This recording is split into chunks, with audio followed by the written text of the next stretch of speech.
السلام علیکم ورحمۃ اللہ وبرکاتہ۔ الحمد للہ رب العالمین والصلاة والسلام علی سید الانبیاء والمرسلین۔ اعوذ باللہ من الشیطان الرجیم، بسم اللہ الرحمن الرحیم۔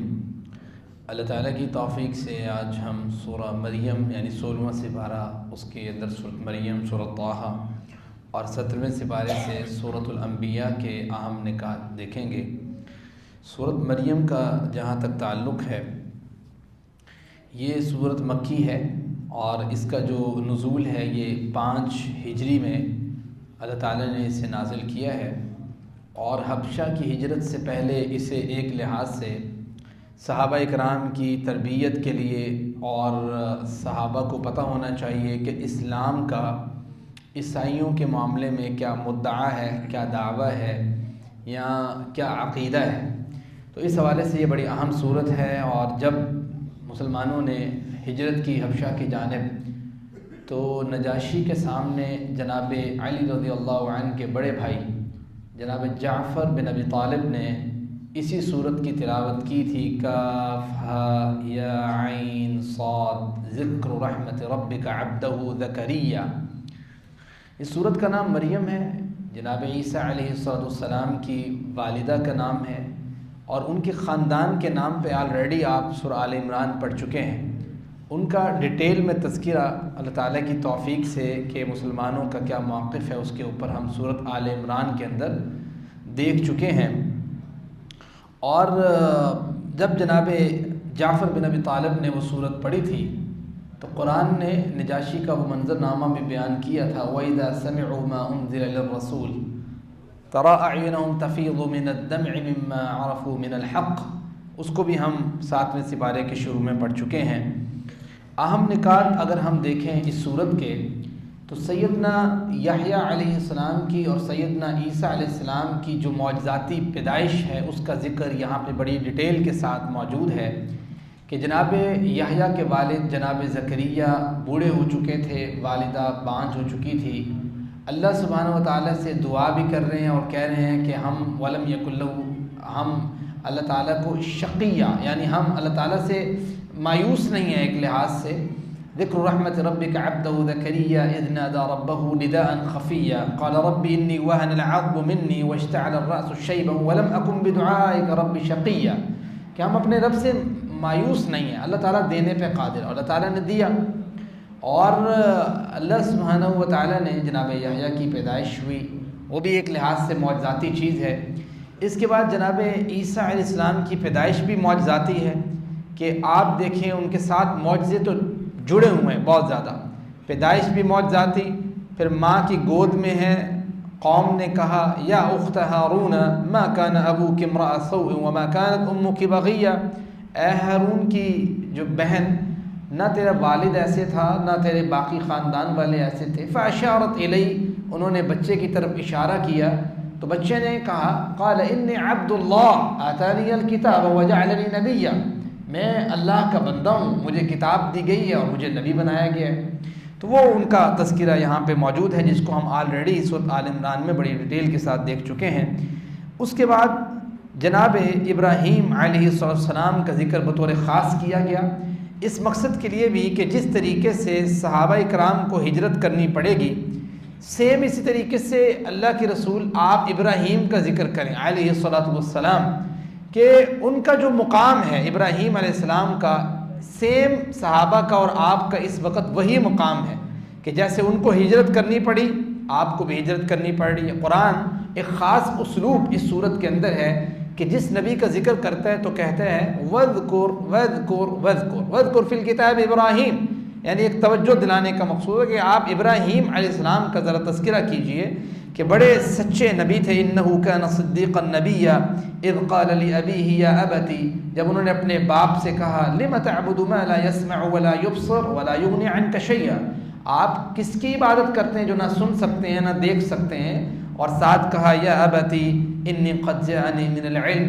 اے ابا جان مجھے اللہ تعالیٰ نے علم دیا ہے، آپ کو میں اس کی دعوت، اس کی طرف توحید کی دعوت دینا چاہتا ہوں۔ باپ نے کہا یا ابتی قال اراغب انت عن آلہتی یا ابراہیم، تو ہمیں ہمارے الہوں سے بے رغبت کر لئن لم تنتهِ لأرجمنک. سیم وہی سچویشن جس طرح مشرکین مکہ رسول اللہ کے ساتھ صحابہ اکرام کے ساتھ صلی اللہ علیہ وسلم کے ساتھ یہ معاملہ کر رہے تھے، تو سیم ان کے والد نے یہی بات کہی، تو انہوں نے بھی آگے سے کہا. درمیان میں ظاہری بات ہے وہ قصہ بھی ہے کہ جب انہوں نے بتوں کو توڑا اور وہ سارا واقعہ وہ آگے سورہ انبیاء میں ڈسکس ہے، تو میں یہیں پہ اس کو کلوز کر رہا ہوں تاکہ پوری پکچر سامنے آ جائے.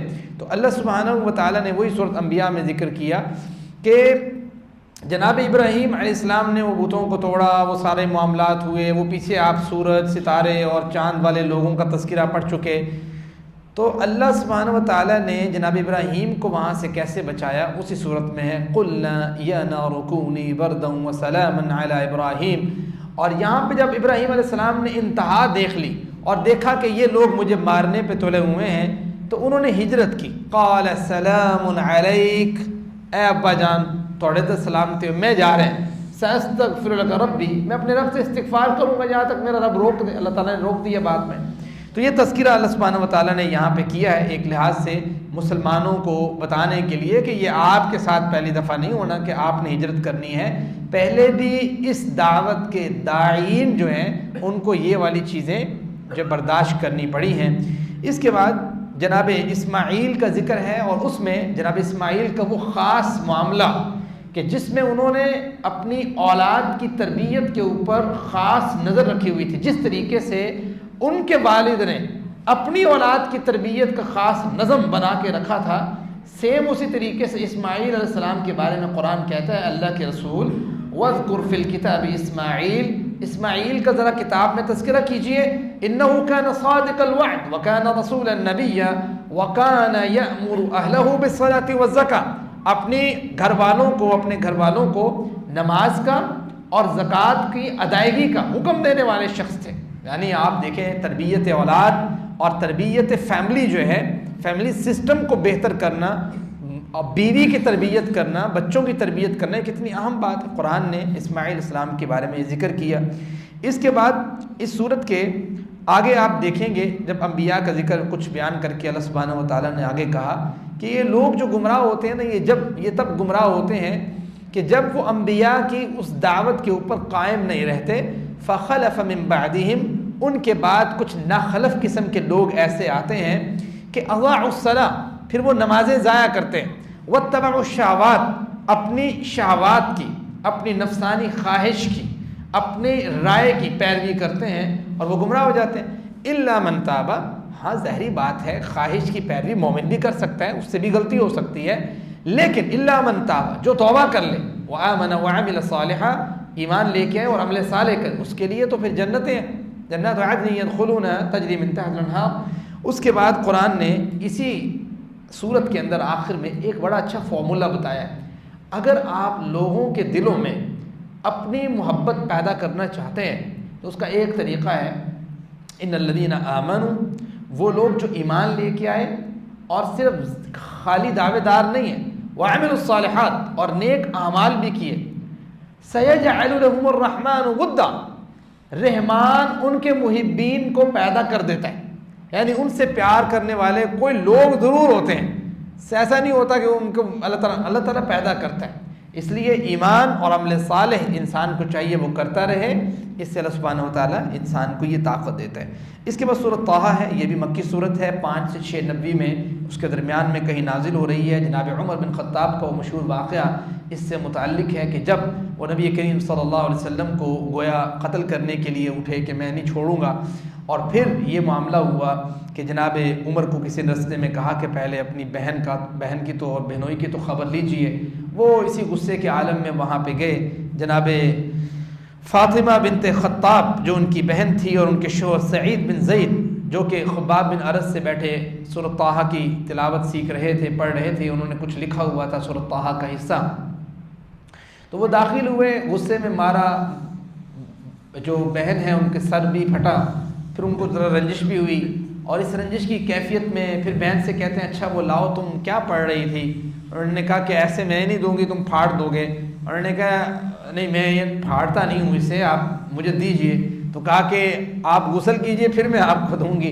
ان کو پہلے غسل کروایا، اور جب انہوں نے وہ صحیفہ سنا، پڑھا، تو اس سے ان کا تھوڑا سا دل نرم ہوا۔ خباب بن ارد جو کہ چھپ چکے تھے، جناب عمر کی آواز کو سن کے وہ باہر نکلے اور انہوں نے ایک بڑی تاریخی بات کی۔ انہوں نے کہا میں نے کل ہی ابھی رسول اللہ سے سنا تھا کہ اللہ تعالیٰ ان 2 عمروں میں سے ایک عمر کو اسلام کے ذریعے تقویت دے، اور مجھے اللہ سے بڑی امید ہے وہ عمر تم ہو۔ اور پھر رسول اللہ کی معیت میں جناب عمر کو لے کے وہ گئے اور اللہ کے رسول صلی اللہ علیہ وسلم کے ہاتھ میں انہوں نے اسلام قبول کیا۔ یہ ایک بڑا قصہ، مشہور قصہ رحیق المختوم میں بھی اور باقی جگہوں پہ بھی موجود ہے۔ اور اہل کتاب میں یہ جو دونوں صورتیں ہیں، سورۃ مریم اور سورۃ طٰہٰ، اہل کتاب میں دعوت و تبلیغ کے لیے اس میں سامان تربیت بہت ہے۔ یعنی آپ دیکھیں گے سورۃ مریم کے اندر عیسائیوں کا تذکرہ ایک ڈیٹیل میں ہے، سورۃ طٰہٰ میں جناب موسیٰ علیہ السلام کا اسی طرز پہ ذکر ہے جس طرز پہ آپ نے سورہ یوسف پڑھی، جناب یوسف کا پورا واقعہ ہے ایک لحاظ سے، اسی طرز پہ آپ کو سورۃ طٰہٰ میں اور آگے بھی ایک آدھ صورت ہے جس میں آپ کو اسی طرز پہ واقعہ ملتا ہے۔ میں ایک شارٹ اگر ان کی سٹوری ایک آپ کے سامنے رکھوں، جناب موسیٰ علیہ السلام کی پیدائش ایسے موقع پہ ہوئی جس موقع پہ فرعون بچوں کو قتل کرتا تھا۔ اللہ تعالیٰ نے پروٹیکٹ کیا، ماں کو وحی کی، صندوق میں بند کیا، بہن ساتھ چلتی گئی، استمشی اختک فتقول هل ادلکم علی من یکفل، وہاں قریب قریب اس انداز سے گئی کہ فرعون کے پاس وہ باکس پہنچا، بیوی نے دیکھا بچہ ہے، بیوی نے کہا ہمارے لیے اچھا ہوگا کہ ہم اسے اپنے لیے پال لیں، اب کسی کا وہ دودھ نہیں پی رہا، تو بیٹی بہن ان کی وہاں موجود تھی، آگے پیچھے چونکہ چکر لگا رہی تھی، اس نے کہا میں ایک ایسی خاتون کو جانتی ہوں جس نے میرے بھائی ہارون کو دودھ پلایا ہے، مجھے امید ہے اس کا دودھ پی لے گی۔ اللہ تعالیٰ نے جناب کئی تقر اعینھا کے الفاظ ہیں کہ اللہ تعالیٰ نے ماں کی آنکھوں کو ٹھنڈک دی کہ آپ کا بیٹا ہماری نگہداشت میں ہے، ہم پورا اس کو دیکھ رہے ہیں۔ ماں دودھ پلانے کے لیے روزانہ آ رہی ہے، وہیں پہ پرورش اللہ تعالیٰ نے کی جناب موسیٰ علیہ السلام کی۔ اس میں اسباب تھے نبی کریم صلی اللہ علیہ وسلم کے لیے بھی کہ اللہ تعالیٰ جس کو بچانا چاہے، اللہ جس کو رکھے کون اس کو مار سکتا ہے، کہ وہیں موسیٰ علیہ السلام پرورش پا رہے ہیں، بڑے ہو گئے ہیں۔ اب بڑے ہو کے ایک قبطی جو ہے یعنی فرعونی کو غلطی سے انہوں نے قتل کر دیا، مکہ مارا، پنچ ایک لگایا اس کو، تو وہ فوت ہو گیا وہاں پہ۔ اور اسی تناظر میں وہ وہاں سے نکلے اور مدین پہنچے۔ مدین میں انہوں نے وہاں پہ وہ شعیب علیہ السلام کی بیٹیوں کو انہوں نے پانی پلایا، اس کا بھی ایک پورا قصہ ہے، اس سے حاصل شدہ ایک اسباق ہیں کہ کیسے ان کی بیٹیاں آئی اور وہ کیا حیا کا ایک معاملہ تھا۔ اور وہاں پہ جناب شعیب کے پاس انہوں نے 8 سے 10 سال اللہ سبحانہ و تعالیٰ جو چاہتا تھا وہاں پہ انہوں نے خدمت کی، اور اس تناظر میں ان کو وہاں پہ ان کی شادی بھی ہوئی جناب شعیب کی بیٹی کے ساتھ۔ پھر وہ مدین سے نکلے، راستے میں تھے کہ ایک روشنی ان کو نظر آئی، انہوں نے سمجھا وہاں آگ ہے، سردیوں کا موسم تھا، تو قرآن کہتا ہے کہ وہ اس آگ کو لینے کے لیے پہنچے۔ تو اب جب وہ آگ کو لینے کے لیے پہنچے تو قرآن کہتا ہے کہ وہ قریب پہنچے، انہوں نے دیکھا یہ تو آگ نہیں ہے، یہ تو کوئی روشنی ہے۔ وَهَلْ أَتَاكَ حَدِيثُ مُوسَىٰ إِذْ رَأَىٰ نَارًا فَقَالَ لِأَهْلِهِمْ كُثُوا إِنِّي آنَسْتُ نَارًا لَعَلِّي آتِيكُم مِّنْهَا بِقَبَسٍ أَوْ أَجِدُ عَلَى النَّارِ هُدًى فَلَمَّا أَتَاهَا نُودِيَ يَا مُوسَىٰ إِنِّي أَنَا رَبُّكَ، ہم نے کہا میں تیرا رب ہوں، فَاخْلَعْ نَعْلَيْكَ، اپنے جوتوں کو اتارو، یہ وادی مقدس ہے۔ انہوں نے کہا کہ اے موسیٰ تیرے ہاتھ میں کیا ہے؟ اللہ تعالیٰ نے کہا، تو سوال تو اتنا تھا نا کہ تیرے ہاتھ میں کیا ہے؟ تو جناب موسیٰ نے کہا قال ہی عصا، یہ لاٹھی ہے۔ جواب پورا ہو گیا نہیں ہوا؟ ہو گیا نا پورا۔ لیکن جب بندے کو پتہ لگ جائے کہ اللہ تعالیٰ سے بات کرنی ہے تو پھر وہ کہتا ہے یار یہاں پہ کیوں رکوں میں، قال ہی عصا، اتنی بات کیوں کروں؟ اگلی بات بھی شروع کر دی، یہ لاٹھی ہے اللہ تعالیٰ، اس سے میں جو ہے نا وہ درختوں سے پتے بھی اتارتا ہوں، کوئی پھل بھی اتار لیتا ہوں، فلاں کام بھی کرتا ہوں، باتیں شروع کر دی اللہ تعالیٰ سے۔ وہ پورا اس میں بھی سبق ہے۔ تو اس کے بعد اللہ سبحانہ و تعالیٰ نے نبوت دی۔ نبوت کے لیے اللہ تعالیٰ اکثر انبیاء کو معجزات بھی دیتا ہے۔ اللہ تعالیٰ نے کہا آپ کے ہاتھ میں کیا ہے؟ کہا لاٹھی ہے، اس کو نیچے پھینکو، اژدہا بن گیا۔ وَاضْمُمْ يَدَكَ إِلَىٰ جَنَاحِكَ تَخْرُجْ بَيْضَاءَ مِنْ غَيْرِ سُوءٍ آیَةً أُخْرَىٰ، ہاتھ بغل میں لگاؤ، اس کے بعد باہر نکالو، ایک تیز سورج کی مانند اس کی ایک روشنی بن جائے گی۔ اللہ تعالیٰ نے کہا جاؤ جا کے فرعون کو پیغام دو، ہم نے تمہیں نبی بنایا ہے۔ تو انہوں نے کہا اللہ تعالیٰ میری زبان کا مسئلہ ہے، رب اشرح لی صدری ویسر لی امری واحلل عقدۃ من لسانی یفقہوا قولی واجعل لی وزیرا من اہلی، ایسے کیجئے میرے بھائی کو کم از کم اشدد بہ ازری، میری پیٹھ کو مضبوط کرنے کے لیے مجھے ایک ساتھی تو دیں۔ اس سے بڑی سمجھ آتی ہے کہ ایک بندہ اگر اکیلا لڑتا رہے قوم کے ساتھ، اس کو کوئی بندہ اپریشیٹ نہ کرے یا اس کو پش نہ کرے یا اس کو تقویت نہ دے، تو وہ تھک ہار جاتا ہے نا ایک لحاظ سے۔ تو قرآن نے یہ چیز بھی بیان کی کہ انہوں نے اللہ تعالیٰ سے دعا مانگی، اللہ تعالیٰ مجھے کوئی ایسا بندہ دے جو کم از کم مجھے سپورٹ کرے، مجھے کہے ہاں جی آپ صحیح کہا۔ تو اللہ تعالیٰ نے کہا اچھا ٹھیک ہے، وَاجْعَلْ لِي وَزِيرًا مِّنْ أَهْلِي هَارُونَ أَخِشْدُدْ بِهِ أَزْرِي وَأَشْرِكْهُ فِي أَمْرِي كَيْ نُسَبِّحَكَ۔ پھر اللہ تعالیٰ نے کہا تم دونوں جاؤ فرعون کے پاس، لیکن ان کو دعوت ایسے نہیں دینی کہ آپ کہو کہ جیسے ہمارا ماشاءاللہ سے کہتے ہیں وہ بڑے توحید مننے والے بندے نے، جائے میں دل کرتا ہوں میں دن دینے دعوت، ایسا نہیں ہے۔ اللہ تعالیٰ نے کہا فَاذْهَبَا، اب دونوں جاؤ اور اس کو اس طریقے سے دعوت دو جو نرم طریقہ ہو۔ کہتے ہیں نا کہ موسیٰ سے بڑا فکر مند امت کا کوئی نہیں ہے، ٹھیک ہے، اور اس سے بڑا نیک بندہ کوئی نہیں ہے جو آپ کا مقابلہ ان کے ساتھ اگر سوچے بندہ، وہ تو بنتا بھی نہیں ہے، اور فرعون سے بدتر شخص بھی کوئی نہیں ہے۔ تو آپ نہ فرعون سے بدتر شخص کو آپ کبھی دعوت دینے کی آپ کو توفیق ہونی ہے، اور نہ موسیٰ سے بہتر آپ شخص ہیں، تو آپ دعوت کم از کم فقولا لہ قولا لینا، آپ بڑے نرم انداز سے کسی کو دعوت دیا کریں۔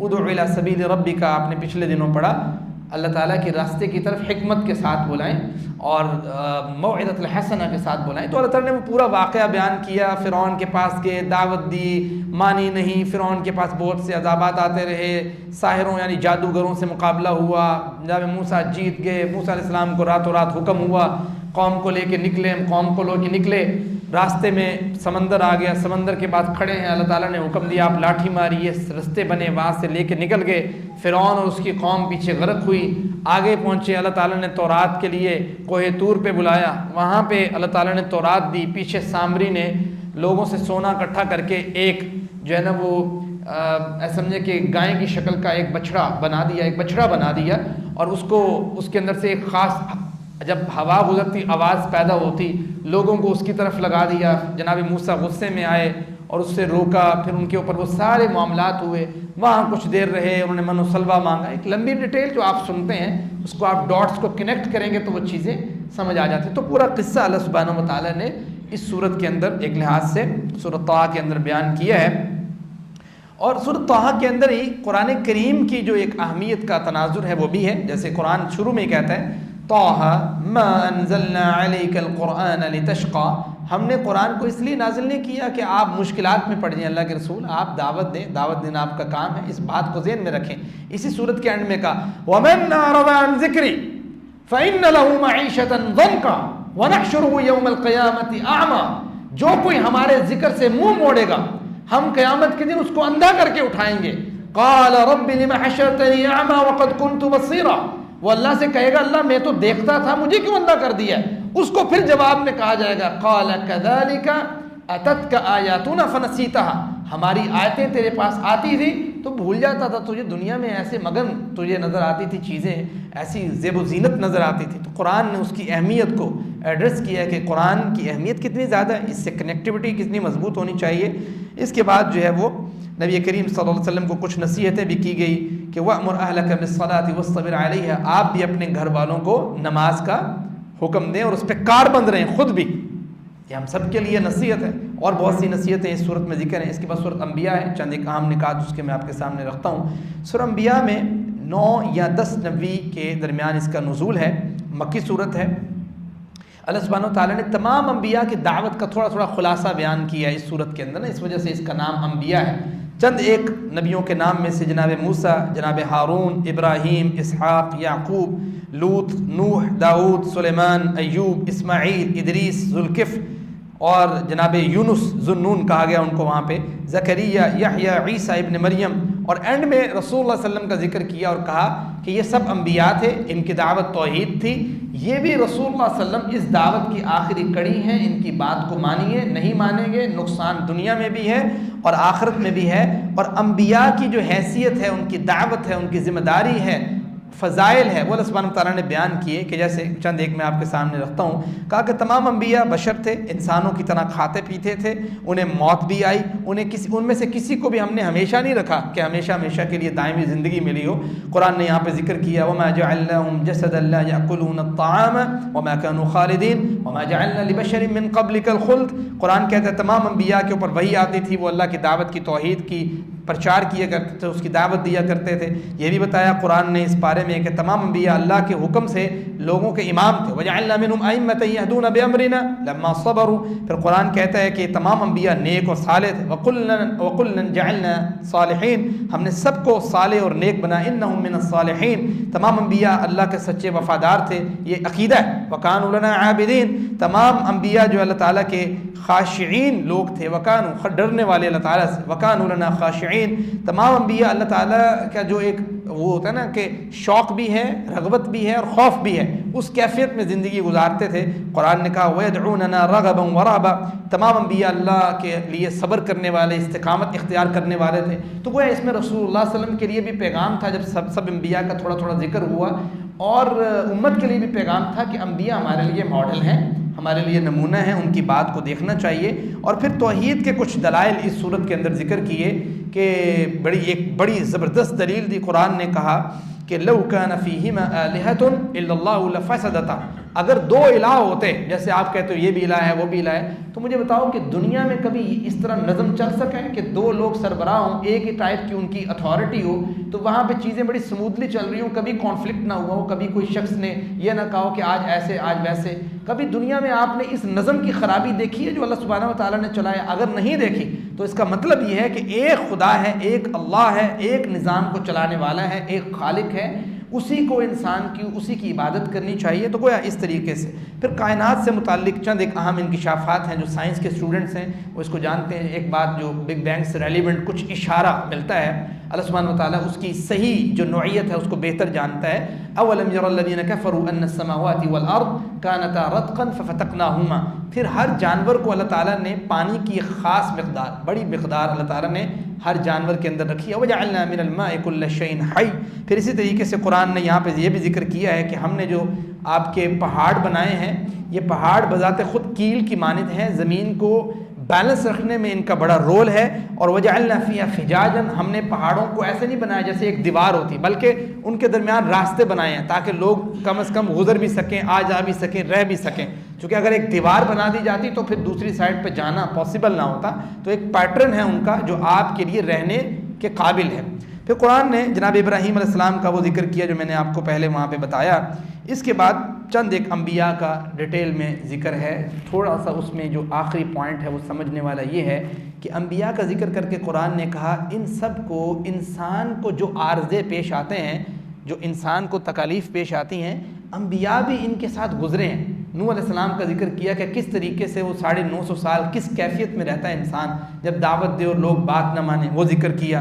پھر جناب نوح کے بعد ایوب کا ذکر کیا. وَأَيُّوبَ إِذْ نَادَىٰ رَبَّهُ أَنِّي مَسَّنِيَ الضُّرُّ. وہ ایک تکلیف سے گزرے اور لمبی تکلیف تھی، لیکن وہ اللہ تعالیٰ سے دعائیں کرتے رہے. فَاسْتَجَبْنَا لَهُ فَكَشَفْنَا مَا بِهِ مِنْ ضُرٍّ. اور اس کے بعد جناب یونس کا ذکر کیا.